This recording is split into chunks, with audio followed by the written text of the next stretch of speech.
Don't take it. It's a miracle, the glory, and the greatest thing to ever happen, so they say. And it'll probably become the law soon that you have to take it. They'll have you swallow a little capsule when you're still a baby, probably at the same time you're getting your inoculations. The piece of the thing in there weighs only a few grams will be plucked out of the little pool that will probably be installed in every hospital soon. Those couple grams are more than enough for it to happen. Sure, you'll never get cancer. You'll live until 150. You'll have stronger bones and a more resilient immune system. You'll probably never need glasses or a hearing aid. If you lose something small like a finger, in half a year you'll have it back. If you lose a whole arm, in 2 years you'll have it back with nearly full functionality. It's the sort of miracle that's believable enough to catch on. It won't solve all our problems, and it'll even create a few more. Like overpopulation, like we never saw coming. But it works, and it's cheap, and it's plentiful, and that's all we need.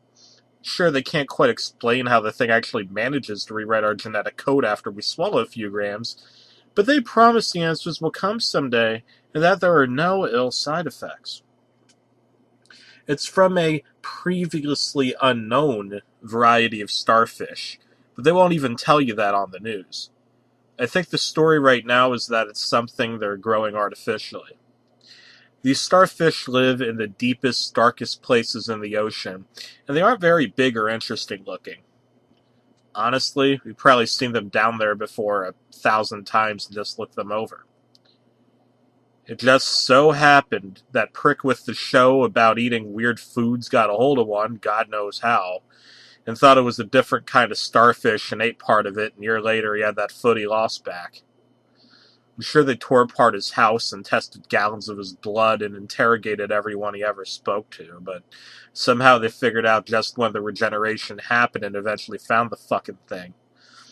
It had been alive when he ate one of his arms.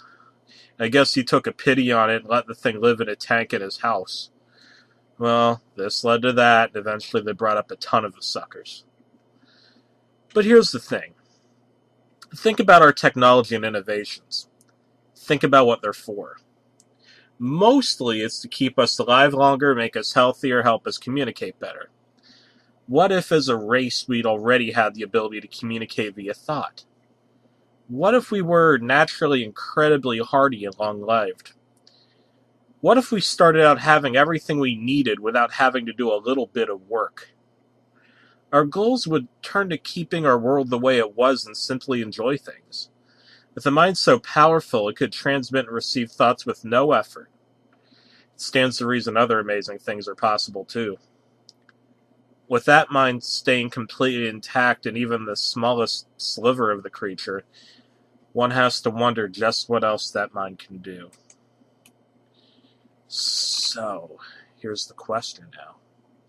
If you'd survived all this time just sitting around on the bottom of the ocean with this incredible intellect, how would you amuse yourself? What if that mind can wander and roam freely if it can just find something to carry it? What if as a race we made ourselves the bottom of the food chain just to ensure we'd constantly be taken into new creatures and allowed to see the world through their eyes? Is it really such a leap to think that such powerful minds could overtake smaller, lesser ones?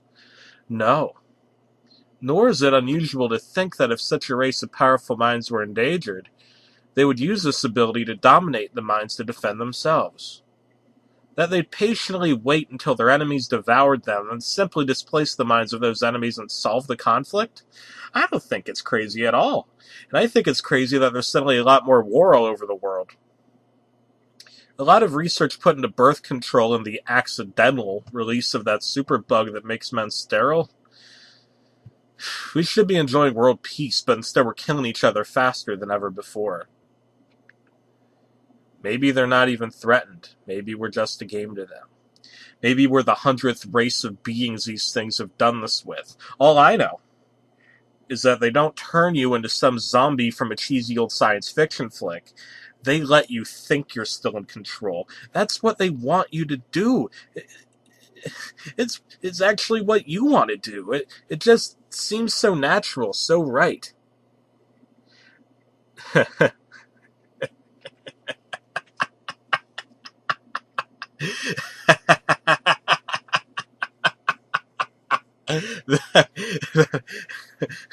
Then we're in World War III, and the only thing the bombs won't scorch clean is the floor of the ocean.